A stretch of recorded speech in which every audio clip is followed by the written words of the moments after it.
BPSC शिक्षक परीक्षा, जी हां, बीपीएससी शिक्षक भर्ती परीक्षा में शामिल होकर नियोजित से विद्यालय अध्यापक बनने वाले शिक्षकों में कंफ्यूजन आज से और भी बढ़ गया है। जी हां, कंफ्यूजन का दौर और भी तेज हो गया है। वो कैसे, आगे इस वीडियो में विस्तार से बताएंगे, क्योंकि आप जान चुके होंगे कि बीपीएससी टीचर का ज्वाइनिंग लेटर लेने से पहले नियोजित टीचर के रूप में आपका त्याग पत्र होना चाहिए, आपका एनओसी होना चाहिए, आपका विरमण पत्र होना चाहिए, और ये तीनों चीज लोगों के पास होना चाहिए जो नियोजित से बीपीएससी शिक्षक के रूप में काम करना चाह रहे हैं। तो आगे बात करेंगे, उससे पहले कहना चाहते हैं कि यदि आप टीचर जंक्शन यूट्यूब चैनल पर पहली बार आए हैं तो चैनल को सब्सक्राइब कर बेल आइकन दबा दें, ताकि ऐसे ही जरूरी खबरें हम आप तक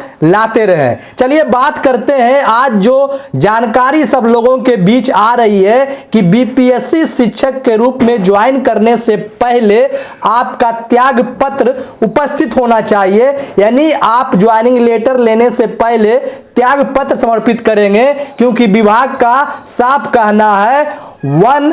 रिजल्ट वन जॉब, मतलब एक आदमी को एक ही नौकरी पर फोकस करना है, त्याग पत्र के बाद ही ज्वाइनिंग होगी। ये बातें अब तेज हो गई है, बीपीएससी की ओर से चुने हुए शिक्षकों पर ये बातें लागू है। सभी बीओ और एचएम को आदेश भी दिया जा चुका है इस संबंध में, वन रिजल्ट वन जॉब के तहत ही पोस्टिंग होगी। ये सभी बातें आप लोगों के बीच आ चुकी है। तो आपको बता दें कि जो भी नियोजित शिक्षक है और बीपीएससी की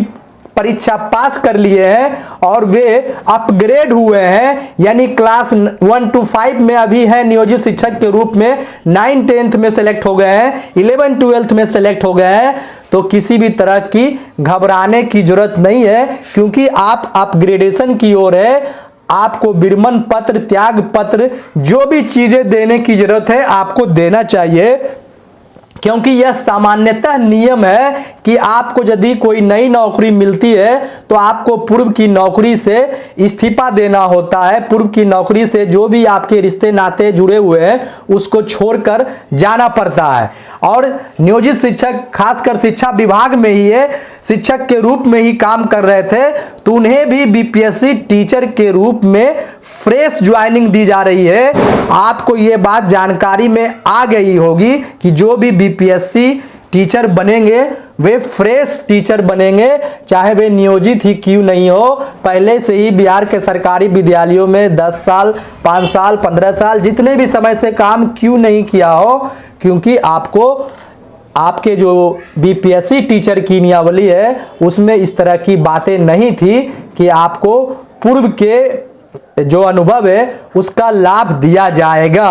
और यही वो कारण है कि लाखों की संख्या में नियोजित शिक्षक फॉर्म नहीं भरे थे, क्योंकि बहुत सारे चीजें स्पष्ट नहीं थी। एक बात तो तय है, एकदम कान खोलकर सुन लीजिए, कि जो लोग 1 to 5 में भी नियोजित के रूप में है और बीपीएससी टीचर के रूप में 1 to 5 में ही जा रहे हैं, तो उन्हें बस नाम का टैग मिलेगा और काम क्या करेंगे वो भविष्य में बताएगा। आपकी जो ज्वाइनिंग होगी ग्रामीण क्षेत्रों में होगी, आप पर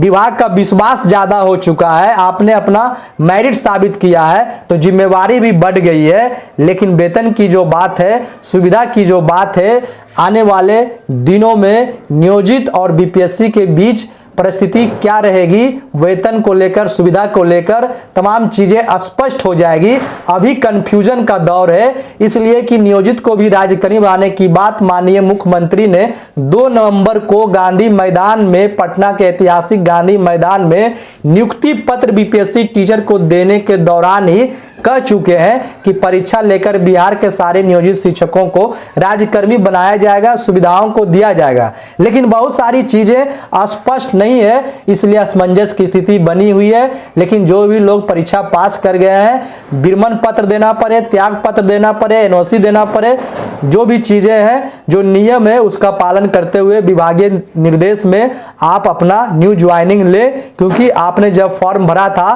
तो ये सब चीजें आपके दिमाग में आई होगी और इन सब चीजों से आपने समझौता किया कि नहीं, हमको बीपीएससी टीचर बनना है, जहां ज्वाइनिंग मिलेगी जैसे मिलेगी हम